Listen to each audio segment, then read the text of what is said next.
Hi, this is Anil from EduPristine. In this session, we'll talk about economics, which carries a weight of 10% in CFA Level 1 exam. In this particular session, we'll specifically target a few unemployment and labor market indicators.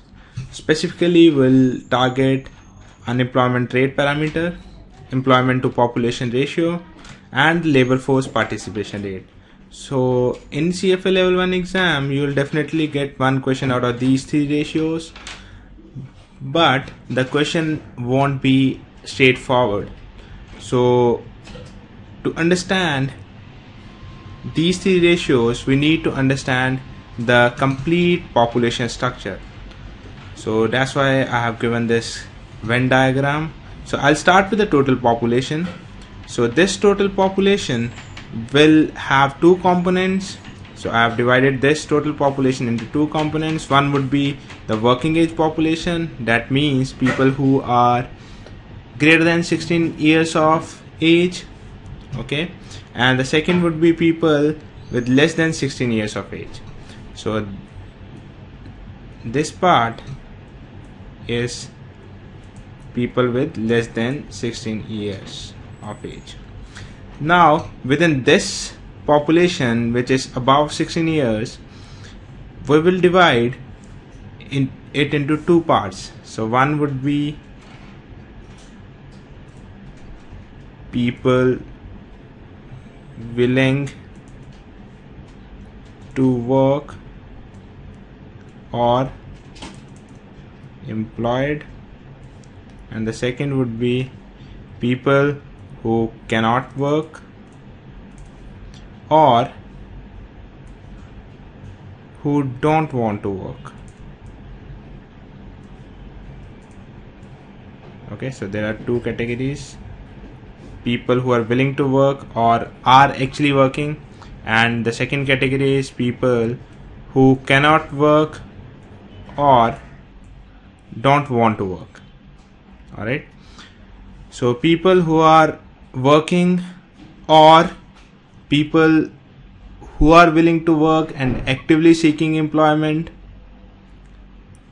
is called as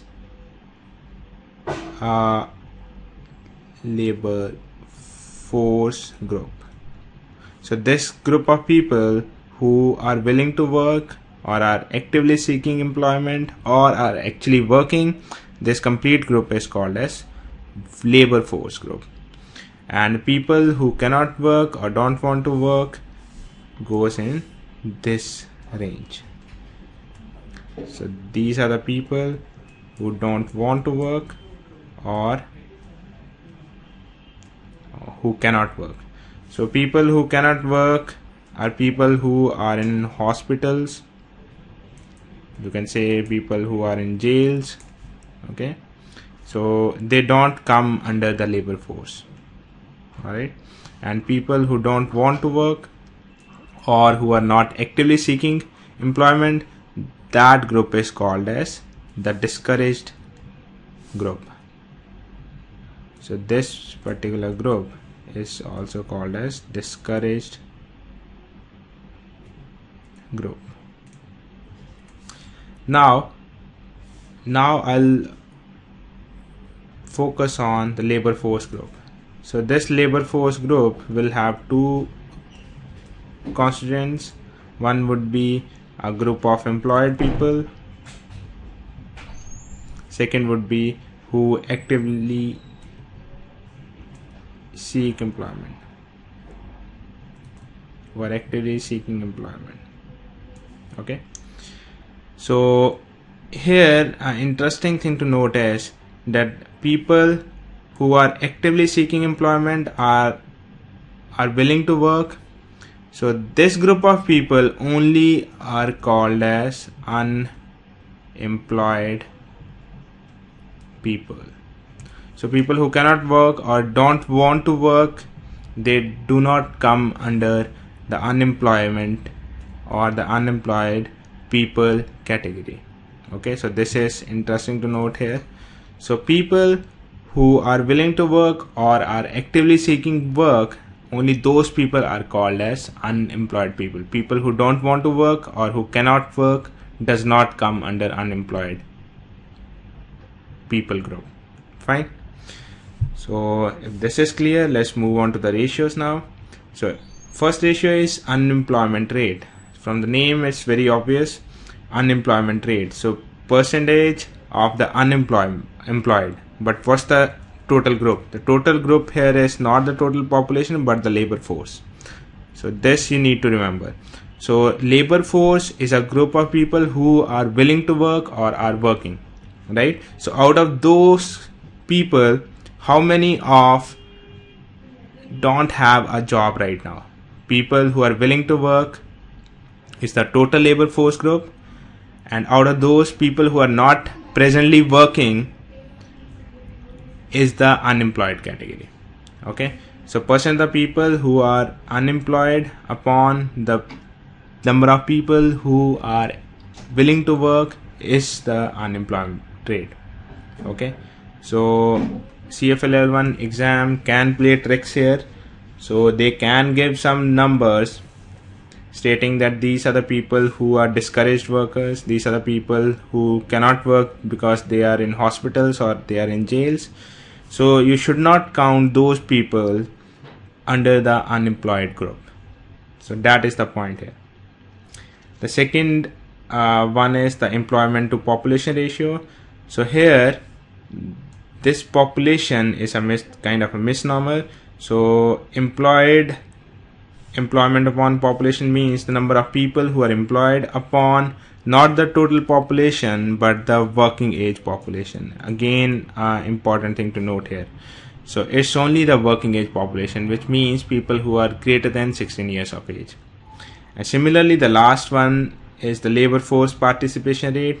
So it is the percentage of the working age group who come under the labor force. Okay, so labor force participation rate is the labor force upon the working age population. Again, here is the working age population and not the total population. So this is interesting to note here again. So if this is clear to you, let's move on to the questions. So it's a pretty simple question. It's saying find the unemployment rate when this data is given to you. So it's saying people with age greater than 16 years, those are 120,000. So suppose this is 120,000. So 120,000. So this is nothing but the working age group,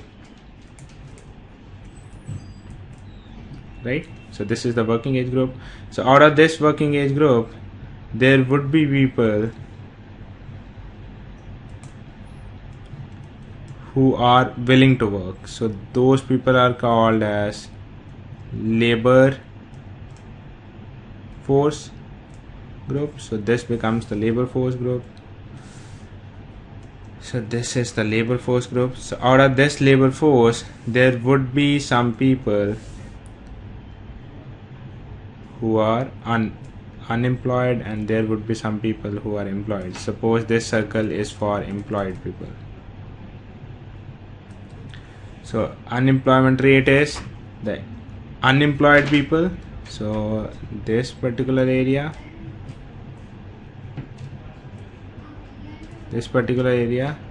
upon the total triangle.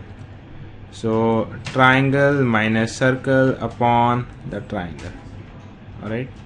So this circle is 50,000. So this is 50k.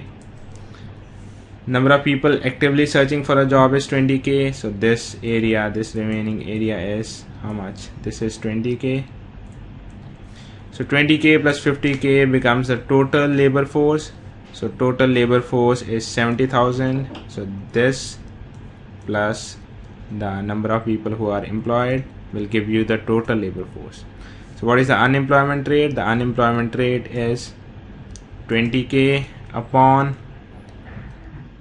50k plus 20k into 100. So this becomes 20 upon 70k into 100. So it becomes 28.5%. So this becomes the unemployment rate. in CFA level 1 exam, they can also say that there are X number of people who are discouraged. Okay, there are Y number of people who cannot work because they are in hospitals. So the idea is these people does not come under the labor force, and these people cannot be called as unemployed people. So that is the idea here. And similarly, in the remaining two ratios, which were labor force participation rate and employment to population rate, so here the denominator is not the total population but the working age population. So these are two things you need to note here. Otherwise, it's a pretty simple question. Alright, so I hope you have enjoyed this tutorial, and if you have any doubt regarding this, feel free to mail me at anil@eneve.com. Thanks for listening, and see you in the next class.